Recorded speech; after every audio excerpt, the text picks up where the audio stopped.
Hi students, this is Ganesh. Last class lo what is a file tarvata file system structure అనేది చూసాము. So కొంచెం video time తక్కువ ఉంటుంది కాబట్టి watch చేయడానికి ట్రై చేయండి.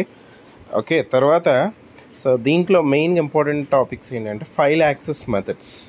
సో ఫైల్ యాక్సెస్ మెథడ్స్ అంటే ఏంటంటే దీంట్లో మెయిన్గా 3 మెథడ్స్ ఉంటాయి. ఫైల్ యాక్సెసింగ్ అంటేనే అర్థమవుతుంది కదా, దాన్ని మనం ఎలా వాడుకుంటాం, లేదా ఫైల్ని ఎలా వాడచ్చు, లేదా ఫైల్ని ఎలా రిట్రీవ్ చేస్తాం అనేది యాక్సెసింగ్ అంటాం. ఓకేనా, how to we can use the file is nothing but an accessing. Okay, అయితే file stores information, this information must be accessed read in to computer memory.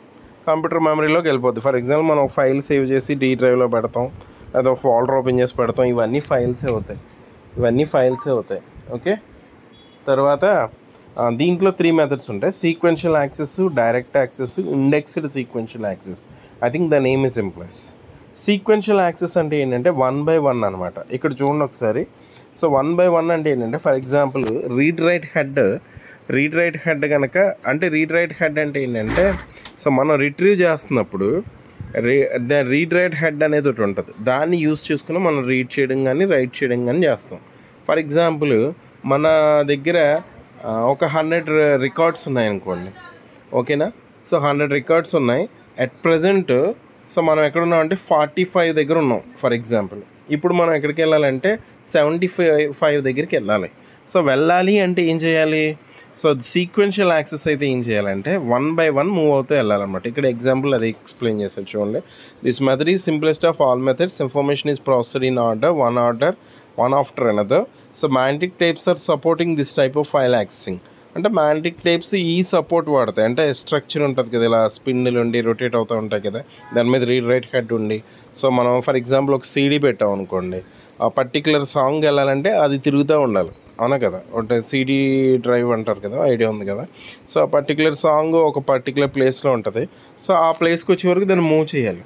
So ఇప్పుడు ఒకవేళ కనుక మన దాంట్లో ఒక 100 సాంగ్స్ ఉన్నాయంటే ఫర్ ఎగ్జాంపుల్ మనం 45 దగ్గర ఉన్నామంటే మనకు ఉండే ఆప్షన్ ఏంటంటే 1 by 1 నొక్కోవడమే. సో అలా 75 వరకు నొక్కోవాలి. అలా నొక్కుంటే మనకు ఆ పర్టికులర్ సాంగ్ వస్తుంది. సేమ్ థింగ్ దాన్ని ఇక్కడ డయాగ్రమెటికల్గా ఎక్స్ప్లెయిన్ చేశాడు చూడండి. So first beginning 0, current position 45, target record 75, so ending record 100. Sequential access కాబట్టి ఏం చేయాలి? We need to move 1 by 1. Okay, అదే డైరెక్ట్ యాక్సెస్ అనుకోండి. సో యాక్చువల్గా దీంట్లో ఉన్న డ్రాబ్యాక్ ఏంటో నేను మీకు అర్థమైపోయి ఉంటుంది. సీక్వెన్షియల్ దాంట్లో there is no need to say again.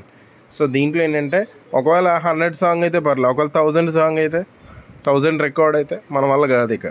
So అవునా కదా, అంటే 1 by 1 ఒకవేళ పొరపాటున మధ్యలో ఏదన్నా మళ్ళీ కాదు మనకు 40 రికార్డ్ రావాలంటే మళ్ళీ ఏం చేస్తాం, మళ్ళీ వెనక్కి రావాలి, అవునా కదా. అంటే అది కష్టం. So accessing difficult but implementation easy. Okay, direct యాక్సెస్లో ఏంటంటే డైరెక్ట్గా మనం ఆ పొజిషన్లోకి వెళ్ళిపోతాం. ఫర్ ఎగ్జాంపుల్ ఇప్పుడు మనం సాంగ్స్ వింటున్నాం అనుకోండి. సాంగ్స్ వింటున్నప్పుడు ఏం చేస్తాం మనం? ఫర్ ఎగ్జాంపుల్ 70లో ఉన్న సాంగ్ పెట్టాలనుకోండి, 70 అని నెంబర్ కొట్టగానే డైరెక్ట్గా అక్కడికి వెళ్ళిపోద్ది. లేదు 10లో ఉన్న సాంగ్ కావాలంటే 10 కొడతాం. సేమ్ మనకి ఏ నెంబర్ కావాలో ఆ నెంబర్కి కొడితే అక్కడికి రొటేట్ అయిపోద్ది కదా, దాన్ని డైరెక్ట్ యాక్సెస్ అంటాడు. ఇక్కడ ఇచ్చాడు చూడండి. Direct access is also called relative access. In this method records can read or write randomly without any order. The direct access method is based on the disk model of a file because the disks allow random access to any file in a block. Okay, అంటే ఇదేంటంటే మనకి డిస్క్లో, ఓకేనా. So డిస్క్స్లో మనకి ఈ type of disc మోడల్లో మనకి ఈ టైప్ ఆఫ్ యాక్సెసింగ్ అలౌ చేస్తుంది. తర్వాత direct access file allows arbitrary blocks to be read and write. For example disk consists of 256 blocks. Current position read write head is 95th. ఇప్పుడు మనం 250 దగ్గరికి వెళ్ళాలి. మనకు ఒరిజినల్గా 256 ఉన్నాయి బ్లాక్లు, అందులో మనం 250 దగ్గరికి వెళ్ళాలి. ప్రజెంట్ ఎక్కడ ఉన్నాం అంటే 95 దగ్గర ఉన్నాం. డైరెక్ట్గా మనం ఆపరేట్ చేస్తాం అనమాట. ఓకేనా, డైరెక్ట్గా వెళ్ళిపోతాం. సో దాన్ని డైరెక్ట్ యాక్సెస్ అంటారు. అదే ఇండెక్స్డ్ సీక్వెన్షియల్ యాక్సెస్ ఫైల్ అంటే ఏంటంటే సీక్వెన్షియల్ యాక్సెస్ ఫైల్ అంటే ఏంటంటే ఇండెక్స్ ఉంటుంది. సో ఆ ఇండెక్స్ని బేస్ చేసుకుని మూవ్ అవుతూ ఉంటాం. అంటే లాట్ ఆఫ్ రికార్డ్స్ ఉన్నాయనుకోండి, సో వాటిని మనం సెపరేట్ చేస్తాం. ఓకేనా, ఫర్ ఎగ్జాంపుల్ మనం ఇప్పుడు ఏదైనా ఎగ్జామ్ రాయడానికి వెళ్ళాం అనుకోండి, మన హాల్ టికెట్ నెంబర్స్ ఎలా ఇస్తాడు? 1 to 60 ఈ రూమ్లో కూర్చోండి, 61 to 100 ఈ రూమ్లో కూర్చోండి, 101 నుంచి. అంటే ఏం చేస్తున్నాడు? చాలా నెంబర్స్ని ఒక ఇండెక్స్లో రిప్రజెంట్ చేస్తున్నాడు. మళ్ళీ మనం అదే ఎగ్జామ్ హాల్కి వెళ్ళి చూసాం అనుకోండి 1 to 60 అంటే 1 to 60 ప్లేసెస్ రికార్డ్స్ మళ్ళీ సెపరేట్గా ఉంటాయి. అంటే ప్రైమరీ ఇండెక్స్ ఉంటుంది, సెకండరీ ఇండెక్స్ ఉంటుంది. ఇక్కడ కూడా ఉంటుంది చూడండి ఒకసారి ఇండెక్స్ దాంట్లో. ఇక్కడ చూడండి ఫస్ట్ 6 రికార్డ్స్ ఇచ్చాడు.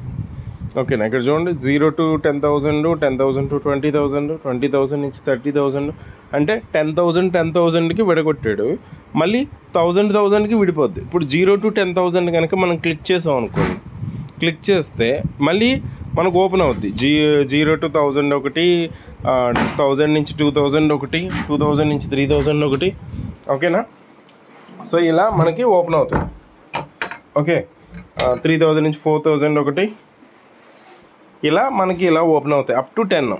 సేమ్ థింగ్ మళ్ళీ ఇక్కడ చూడండి 50,000 నుంచి 60,000. ఒకటి గుర్తుంచుకోండి, ఎగ్జామ్ పాయింట్ ఆఫ్ వ్యూలో మాత్రం we need to represent with the diagram. ఓకేనా, సో దీని గురించి కూడా 2 లైన్లు చూద్దాం. The main disadvantage of sequential access is takes lot of time to accessing the file. So we are based upon to the either direct access or indexed sequential access. In the case of indexed sequential access, ఇక్కడ ఇచ్చారు చూడండి. For suppose file consist of 60,000 records.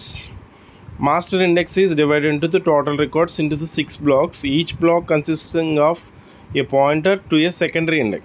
So ప్రతిదీ కూడా secondary ఇండెక్స్ని point చేస్తూ ఉంటుంది. ఓకేనా, so ఇలా అవుతూ ఉంటుంది అనమాట. ఓకే, దాన్ని మనం ఏమంటామంటే ఇండెక్స్డ్ సీక్వెన్షియల్ యాక్సెస్ ఫైల్ అంటాం.